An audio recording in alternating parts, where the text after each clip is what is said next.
गुरु विष्णु गुरुर्देवो गुरु ब्रह्मा गुरु विष्णु गुरुदेवो महेश्वरा गुरु साक्षात् परब्रह्म तस्मै श्री गुरुवे नमः। गोकुल में कृष्ण जन्म महोत्सव। श्री सुखदेव जी कहते हैं कि हे राजन, पौत्र का जन्म होने से महामना नंद जी को बड़ा आनंद प्राप्त हुआ। बड़ा आनंद प्राप्त हुआ। उन्होंने ज्योतिषियों ब्राह्मणों को बुलवाया और स्नान करके पवित्र वस्त्र आभूषण धारण किया। फिर ब्राह्मणों से स्वस्ति वाचन कराने के बाद विधि पूर्वक पुत्र का जाति कर्म संस्कार करके देवताओं और पितरों का पूजन किया। उन्होंने बलि प्रकार सजाई हुई 2 लाख गौएं रतन समूह तथा जरी के काम के वस्त्रों से ढके 7 तिल पर्वत ब्राह्मणों को दान दिए। तिलों का वह ढेर कि जिसके दोनों ओर खड़े 2 मनुष्य एक दूसरे को न देख सकें, वह तिल पर्वत कहलाता है। सब द्रव्यों की शुद्धि क्रमशः काल स्नान सोच संस्कार तप यज्ञ दान और संतोष से होती और आत्मा की शुद्धि आत्मविद्या से होती है। उस समय ब्राह्मण आशीर्वाद देने लगे, सूत मागध और बंदी जन स्तुति गान करने लगे तथा गवैया गाने लगे। भेरी और दुंदुभी आदि बाजे बार बार बजने लगे। उस दिन ब्रज मंडल में सभी घरों के द्वार आंगन और भीतरी भागों को झाड़ बहार कर उनमें सुगंधित जल का छिड़काव किया गया और उन्हें चित्र विचित्र ध्वजा पताका माला रंग बिरंगे वस्त्र और बंधनवार से सजाया गया। गौ बैल और बछड़ों को हल्दी तथा तेल से रंजित करके गेरू आदि धातु मोर पंख माला वस्त्र और सोने की जंजीरें पहनाई गईं।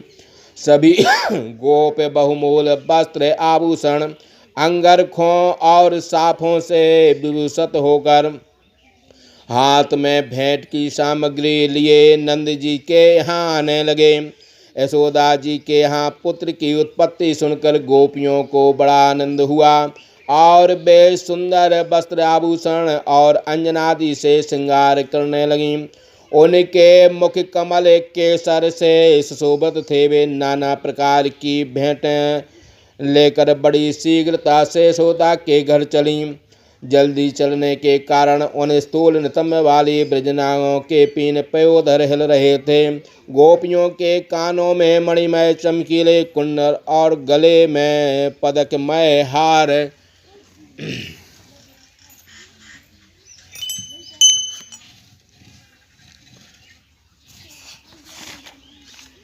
सुशोभित थे। विचित्र विचित्र वस्त्र धारण किए थे। मार्ग में चलते समय उनके केशपाशों से फूलों की वर्षा सी होती जाती थी।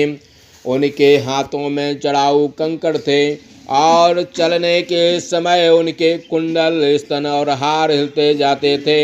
इस प्रकार नंद भवन को जाती हुई उन गोपांगनाओं की अपूर्व शोभा हो रही थी। नंद जी के घर पहुंचकर उन्होंने बालक चिरंजीवी हो ऐसा कहकर आशीर्वाद दिया और लोगों पर हल्दी तेल मिला हुआ जल छिड़कती हुई उच्च स्वर से गाने लगी। जब अखिल विश्व के स्वामी अनंत नामा श्री कृष्ण चंद्र के नंद जी ब्रज में अवतरे, उस समय उनके आगमन महोत्सव में नाना प्रकार के मंगलमय बाजे बजने लगे। ब्रज के गोप मारे आनंद के आपस में ही दही दूध घृत तथा जल छिड़कते और एक दूसरे के मुख में मक्खन मलते हुए खेलने लगे। उदार नंद जी के उनको बहुतेरे वस्त्र आभूषण और गौएं दी।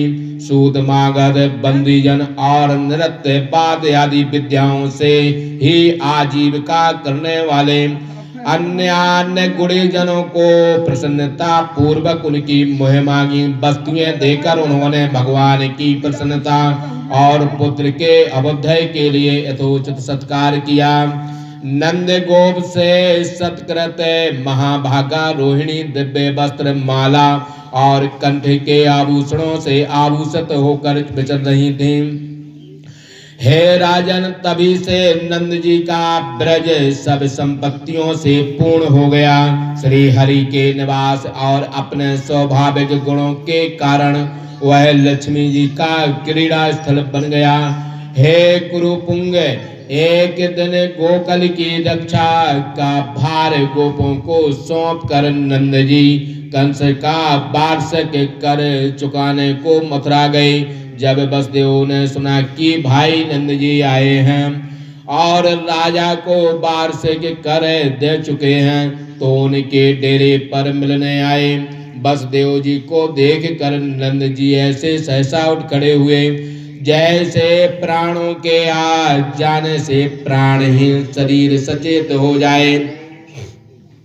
वे प्रेम से विहल होकर अपने प्रियतम सखा वसुदेव जी से प्रसन्नता पूर्वक हाथ फैला और गले लगकर मिले। नंद जी ने अर्घ्य पाद आदि से उनका पूजन किया। हे राजन, तब वसुदेव जी सुख पूर्वक आसन पर बैठकर बालकों में ही चित्त लगा कर रहने के कारण नंद जी से कहने लगे, हे भाई, तुम वृद्ध हो चले थे, तुम्हारी कोई संतान नहीं थी और न अब होने ही क्यों कोई आशा थी। यह बड़े आनंद की बात है कि तुम्हें इस समय पुत्र प्राप्त हुआ। यह भी बड़े सौभाग्य की बात है कि संसार चक्र में हम दोनों का समागम हुआ। मित्रों का दर्शन दुर्लभ होता है। आज हमारा तुम्हारा मानो पुनर्जन्म हुआ है। जिस प्रकार नदी के प्रबल प्रवाह में बहते हुए तृण काष्ठादि का सर्वदा एकत्र रहना संभव है, उसी तरह भिन्न भिन्न प्रारब्ध वाले प्रियजनों को भी एक साथ रहना संभव नहीं होता। इस समय जिस विशाल वन में तुम अपने बंधु बांधवों के साथ रहते हो, उसमें जल, तृण और लता पत्रादों की बहुलता है और वह वन तुम्हारे पशु पक्षी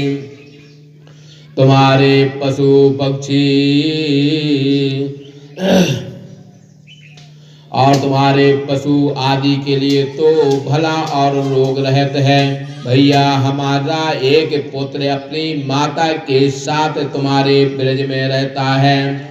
वह अच्छी तरह है। वह तो तुम्ही को अपना पिता समझता होगा, क्योंकि यशोदा और तुम्ही ने तो उसका पालन किया है।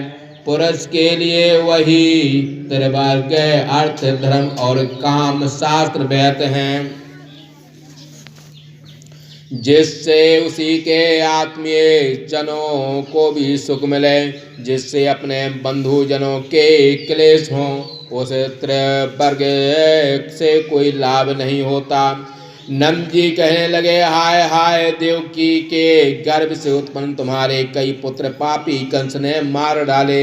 अंत में एक छोटी सी कन्या बची थी, वह भी स्वर्ग सुधार गई। सभी मनुष्यों का सुख दुख भाग्य पर ही अवलंबित रहता है और भाग्य ही उसका एकमात्र आश्रय है। जो पुरुष भाग्य को ही अपने सुख दुख का कारण समझता है, वह उनके प्राप्त होने पर कभी मोहग्रस्त नहीं होता। वसुदेव जी कहते हैं कि हे मित्र, तुम राजा को वासक कर दे चुके और हमसे भी मिल लिए। अब यहाँ अधिक देर न ठहरो, क्योंकि आजकल गोकुल में अनेक उत्पात हो रहे हैं। श्री सुखदेव जी बोले, वसुदेव जी के यह कहने पर नंद आदि सब गोप उनसे आज्ञा ले बैल जुती हुई गाड़ियों पर चढ़कर गोकुल को चल दिए। पूतनावत की कथा श्री सुखदेव जी महाराज कहते हैं कि हे राजन, मार्ग में नंद जी ने यह